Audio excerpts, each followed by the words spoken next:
তোমরা কি জানো পৃথিবীতে এমন কিছু গাছ আছে যারা সমুদ্রের লবণাক্ত পানিতেও বেঁচে থাকতে পারে?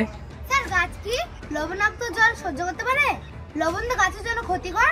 ঠিক বলেছো, বেশিরভাগ গাছই লবণ সহ্য করতে পারে না, কিন্তু ম্যানগ্রোভ গাছ হলো এক আলাদা ধরনেরই যোদ্ধা। ওরা কিভাবে বেঁচে থাকে স্যার? ম্যানগ্রোভ গাছের শিকড়ে এক বিশেষ ধরনের ফিল্টার থাকে যা সমুদ্রের লবণকে আটকে দেয় এবং জলটা শুষে নেয়। ভাবো তো, প্রতিদিন সমুদ্রের মাঝে দাঁড়িয়ে থাকে কিন্তু মারা যায় না। তাহলে গাছের শরীরেও লবণ থাকে?